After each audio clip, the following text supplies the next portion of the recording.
Ter Stegen. Bonjour à tous, j'espère que vous allez bien. Aujourd'hui, on se retrouve pour débriefer le match qui s'est déroulé entre le Barça et Monaco. Le Barça a perdu sur le score de 2-1 face à Monaco. Honnêtement, je pense que c'est compliqué d'aller bien après ce genre de match. Juste avant de commencer le débrief, comme d'habitude, un grand merci à Gabin Design pour cette miniature. C'est grâce à lui qu'on peut avoir d'aussi belles miniatures sur la chaîne. Donc, je vous mets ces liens TikTok et Insta sur l'écran et en description. Donc, n'hésitez pas à aller checker. Et si vous voulez aller le voir pour quelque chose que vous voulez de personnel, n'hésitez pas, il vous fera un travail de qualité. Un grand merci à lui. Alors d'habitude, les débriefs sont plutôt construits avec une trame bien définie. Là, sur ce débrief, j'en ai rien à foutre, d'accord? J'en ai vraiment rien à foutre, donc on va commencer direct par Ter Stegen. Et oui, Ter Stegen, ça y est. Casse-toi du club, en fait. Casse-toi du club. À un moment, c'est bon. T'as fait énormément d'erreurs. On t'en a pardonné énormément aussi, je trouve, parce que depuis le début de la saison, c'est vraiment n'importe quoi. Il y a un nombre d'erreurs incalculables contre Valence, j'arrive même plus à les citer. Bilbao, il fait aussi une énorme erreur. Contre le Rayo, erreur sur le premier but où il bouge même pas, c'est honteux. Contre Valladolid, ça va. Contre Girona, plutôt bon match. On pensait vraiment que ça allait aller mieux. Non, du coup, je pense que la réponse c'est non. Ter Stegen ne doit plus être au Barça parce que il a l'illusion de dire ouais, mais ça va, en Liga, je gère plutôt bien, mais en Ligue des Champions, on voit très bien, ça va pas. Et on va commencer direct par le problème principal de ce match. C'est ce qui a fait le tournant du match. C'est la passe de Ter Stegen sur Eric Garcia à la 10e minute. Les premiers qui me disent que c'est la faute d'Eric Garcia, vous n'avez rien compris au foot. Cassez-vous. D'accord? Si vous pensez que c'est la faute d'Eric Garcia, vous n'avez rien compris au foot. Sur l'action, on voit très bien que Ter Stegen a trois choix. À droite, il a Baldé et à gauche, je crois qu'il a Koundé, mais pas sûr. Ça, c'est tranquille. Franchement, il n'y a aucun problème. Le problème, c'est que Ter Stegen, il choisit quoi? C'est qu'il choisit au milieu. Déjà, grosse prise de risque. Mais bon, on sait jamais. Ça peut passer. Non, non, non. Parce qu'on voit très bien que Eric Garcia, il est vraiment collé à Minamino. Eric Garcia, il est là pour dépanner le poste du numéro 6. Ce n'est pas son poste. Du coup, forcément, tu lui fais la passe. Le duel, il est en cours. Eric Garcia, il ne peut rien faire. C'est-à-dire que, ok, Minamino, pour moi, il se jette. Il y a clairement pas rouge. D'accord? On va pas se mentir. Il fait vraiment stimulation de baiser. Genre, il fait exprès. Donc ça, c'est pas le sujet. On s'en fout. L'important, c'est qu'au final, Eric Garcia, il ne peut rien faire. Il est obligé de faire faute. Il ne peut rien faire. Je suis désolé. Regardez sur tous les angles. C'est déjà fini à partir du moment où Ter Stegen fait la passe. C'est terminé. Et du coup, c'est la faute complète de Ter Stegen parce que Eric Garcia ne peut rien faire. Et là, c'est le pire. C'est ça qui est le pire. C'est qu'après, tu vois, Ter Stegen, il se chie dessus. C'est pas, il commence à motiver ses coéquipiers pour dire, allez les gars, allez, on y va. Non, non, non, pas du tout. Ter Stegen, non. Tu vois, il baisse la tête. On a l'impression, il vient de prendre 8-2, frère. Ah oui, c'est lui aussi, le 8-2, hein, oubliez pas. Hein. Voilà. Et le pire, c'est que ça s'arrête pas là. Ben non, parce que sinon, c'est pas drôle. Que Ter Stegen va continuer dans son délire. Et je pense sincèrement que Ter Stegen, ce soir, soit il avait un maillot de Monaco sous son t-shirt, ce qui est une grande possibilité, soit il avait clairement décidé de nous aborder, soit il jouait à la balle au prisonnier, il a cru qu'il fallait esquiver les balles, faire n'importe quoi, je ne sais pas, je ne comprends pas, parce que si on résume toutes les erreurs de Ter Stegen, franchement, il y en a des centaines, hein, il y en a des centaines. Les relances, c'est pas une fois l'erreur, avec Eric Garcia, il continue, il en fait une, deux, trois, quatre, cinq, six, sept, huit, neuf, 10, à quoi tu joues? À quoi tu joues? En fait, à quoi tu joues? Et c'est pas fini, il y a pas que le relance comme problème. Les arrêts, dégueulasses. Les arrêts, c'est dégueulasse. Ce soir, c'est pas Ter Stegen, c'est terroriste. C'est quoi ça? Parce que, il y a deux bons arrêts. Moi, je me souviens de deux bons arrêts, après, c'est tout. Parce que si on revient sur le truc, il y a le premier but. Mais le premier but, mais c'est Ter statique. Ter statique. Le gars, il a son premier poteau, il voit le tir, il regarde. Oh, qu'elle est jolie, cette petite balle. Ok, super. Le deuxième but, là, le deuxième but, je pense, c'est vraiment le pire. Il est Nikena, lui tire dessus. Il arrive quand même à mettre la balle dans le ballon. C'est quoi le problème? Prochaine étape, mais carrément, mais assis-toi derrière les cages, comme ça, au moins, il sait qu'il y a but. Il y a pas de problème. On est prévenu, c'est pas grave. Mais c'est quoi cette dinguerie? Le gars était un plot. Avec 50 000 trous, en fait, c'était un plot, mais juste, il avait les arêtes. Comme ça, au moins, on est sûr que tous les attaquants de Monaco peuvent marquer. Mais c'est pas fini, parce que Ter Stegen continue, et après, il décide, bien évidemment, de rater toutes ses sorties. C'est-à-dire que il ne sort soit pas, soit il sort, c'est dégueulasse.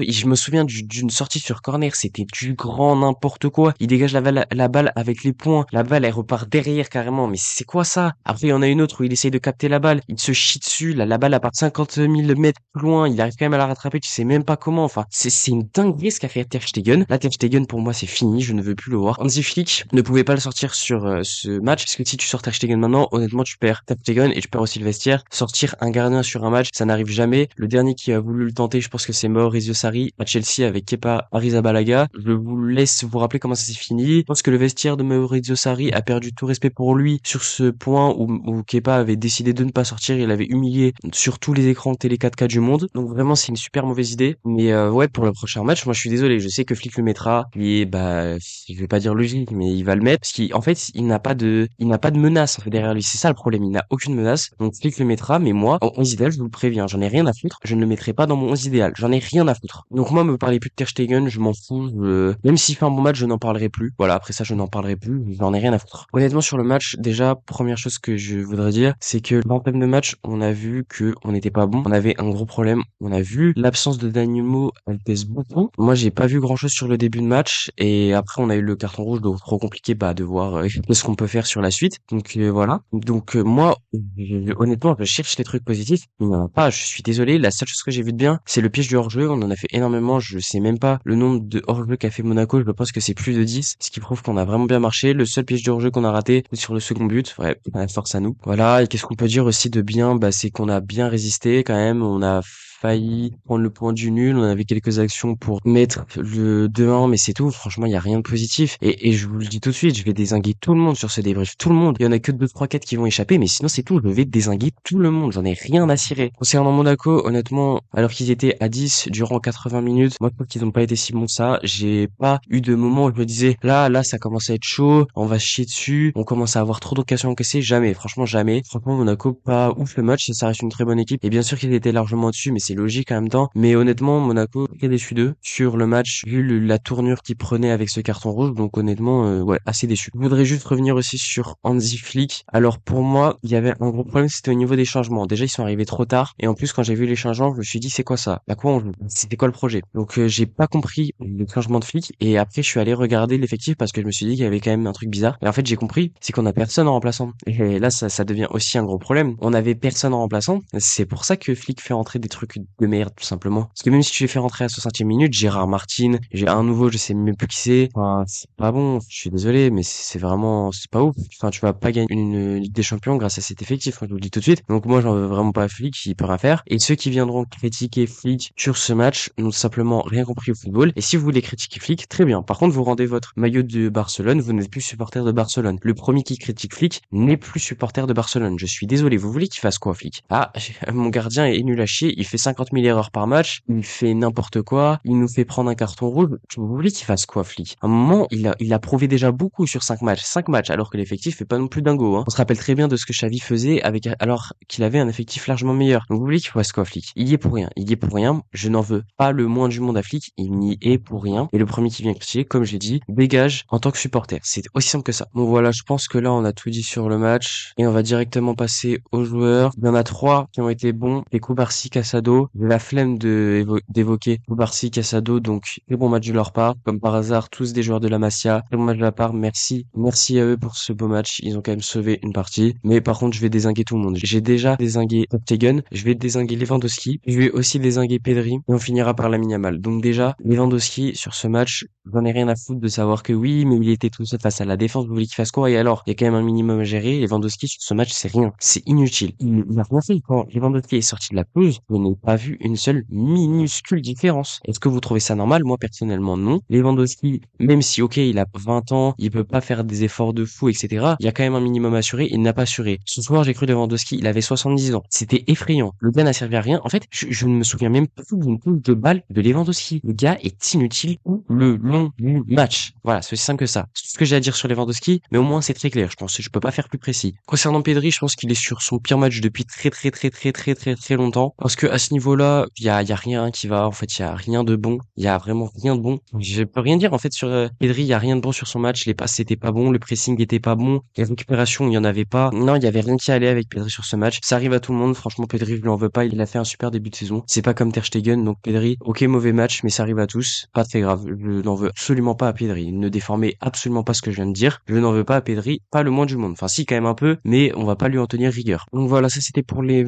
gens mauvais. Alors honnêtement, il y en a vraiment pas beaucoup des bons. Alejandro Balde dégueulasse aussi. Rafinha horrible. Inigo Martinez ça va. Koundé ça va aussi, mais franchement l'équipe a vraiment pas été bonne et je peux pas leur en vouloir. C'est vraiment la faute de Ter Stegen. Tout est de la faute de Ter Stegen sur ce match. J'en ai rien à foutre. Venez me dire oui, mais Ter Stegen n'y est pas pour tout. Pour moi si, ça y est, ça m'a saoulé. Ter Stegen, ça me fatigue. Et donc on va juste finir par Lamine Yamal qui était trop fort sur ce match encore une fois. Tout ce qui touchait c'était bonifié. C'est lui qui met tout seul le but du un partout sur sa frappe magnifique où il fait l'action tout seul, hein, parce que c'est pas une action collective, hein. C'est vraiment lui, il fait tout seul. Lamine Yamal, en fait, ce qui est effrayant, c'est que le gars a 17 ans et je pense, si on continue comme ça, on renomme le club Lamine Yamal FC. Je ne sais pas, on peut pas compter sur un gamin de 17 ans pour faire tout, en fait. C'est impossible. Il peut nous délivrer une fois par-ci, une fois par-là, mais tous les matchs, ça va commencer à être impossible. Lamine Yamal, ce n'est pas les responsabilités qu'il devrait avoir. Dans un monde normal, il n'est même pas titulaire, il est juste remplaçant. On parle pas non plus de Messi 2015 ou Messi 2019 qui a 30 ans, qui est vraiment le GOAT. C'est pas du tout la même chose. Lamine Yamal ne doit pas avoir ses responsabilités. Lamine Yamal ne peut pas assumer ses responsabilités. Alors je ne sais pas comment il le fait, mais pour l'instant il y arrive. Donc c'est exceptionnel. Mais Lamine Yamal ne doit pas et ne peut pas assumer ses responsabilités à son âge. C'est impossible. Donc là va falloir que les vétérans et les autres se réveillent parce que Lewandowski, Ter Stegen, Inigo Martinez, ça c'est des vrais vétérans. Ils doivent eux gérer. C'est eux parce que Lewandowski, Ter Stegen qui se chient dessus.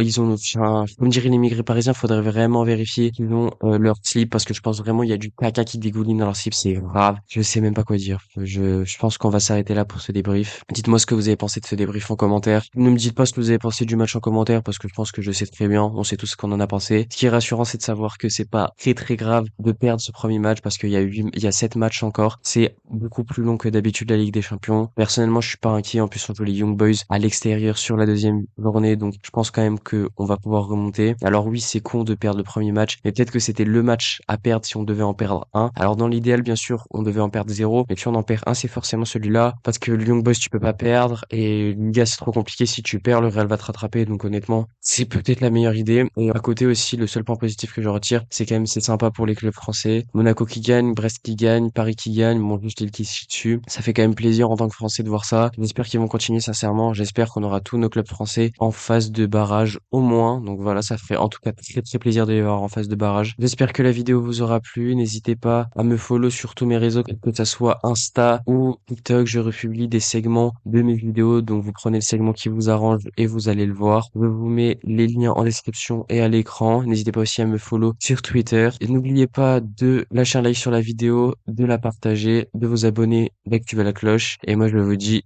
tous.